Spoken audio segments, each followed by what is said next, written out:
मुख्तार अंसारी के छोटे बेटे उमर अंसारी इस वक्त मेरे साथ मौजूद हैं। उमर, किस तरह से लेते हैं जो पूरा घटनाक्रम है? आप लोगों की तरफ से ये पहले आरोप लगाया गया था कि खाने में जहर दिया जा रहा है, क्या कहेंगे अब? हम लोग की तरफ से क्या आरोप लगाना है, मेन तो पापा ने ही ये बात कही, और जिसको जहर दिया गया वो कहे कि हमको जहर दिया गया है। और मेरी आंतें जैसे लग रहा है कोई काट रहा है, बहुत तकलीफ़ में हूँ मैं। और वो साबित भी हुआ कि उनको फिर ICU में शिफ्ट किया गया, उनकी तबीयत बहुत ख़राब थी। फिर ना जाने डॉक्टर को स्वतंत्र तरीके से इलाज नहीं करने दिया गया, और 12 ही घंटे में पीठ ठोक के और कि आप बिल्कुल फिट हैं, आप वापस जाइए तन्हाई बैरिक में बांदा की जेल के।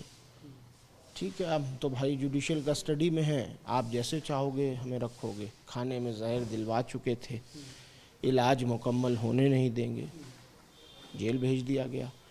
कल तबीयत इतनी ख़राब थी कि कल दिन में भी बेहोश हो गए। वीडियो कॉन्फ्रेंसिंग पे पेशी पर आए, मुझसे 3:30 बजे PCO के माध्यम से जब जो परिजन से बात होने की सुविधा एक है उससे बात हुई तो खुद बताया कि मैं बेहोश हो गया।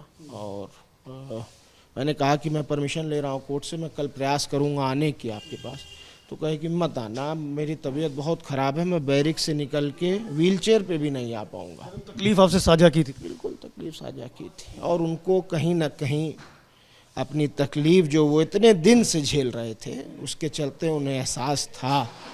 5 मिनट की रिकॉर्डिंग में आखिरी में उन्होंने मुझसे ये कहा है, बिल्कुल लास्ट में, कि बॉडी तो यहीं रह जाएगी, रूह मेरी चली जाएगी। ये लास्ट उनके वर्ड हैं 3:30 बजे दोपहर में। और अब आगे सबको पता है, पूरा देश जान रहा है क्या हुआ है।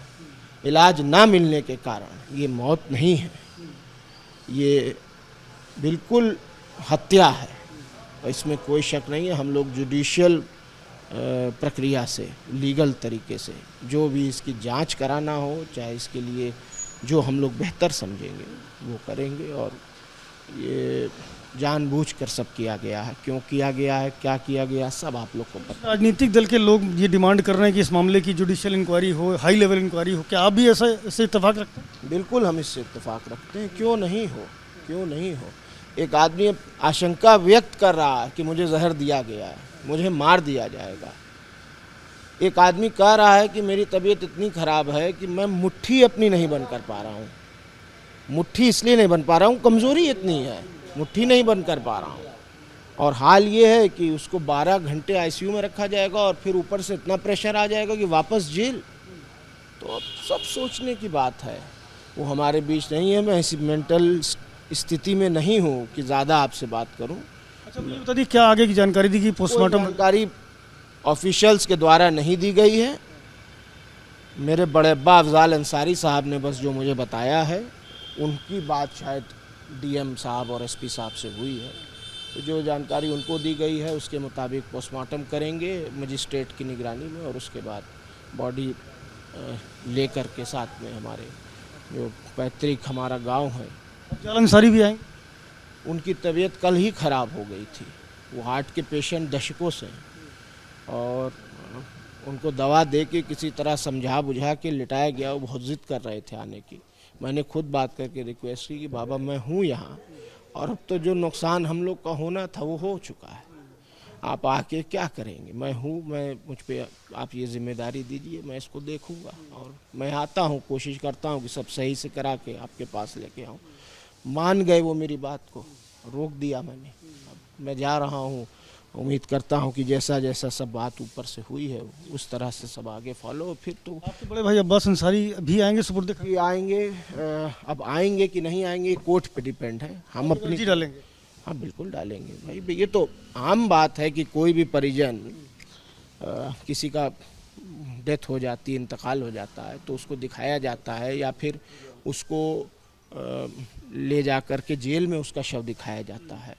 तो हम तो डालेंगे, बिल्कुल डालेंगे। अब ये तो मानवता होनी चाहिए खुद प्रशासन को, शासन को, कि वो विचाराधीन बंदी है, वो सजायाफ्ता नहीं है, वो सिटिंग विधायक भी हैं, और मानवता भी कोई चीज़ होती है। भूल जाइए कि वो एक इंटरनेशनल शूटर हैं, भूल जाइए कि वो विधायक हैं, सब कुछ हटा कर भी उनके पिता का इंतकाल हुआ है, मेरे पिता का इंतकाल हुआ है, तो कम से कम हम ये थोड़ी कह रहे हैं कि आप उनको जेल से छोड़ दीजिए कि वो घूमें।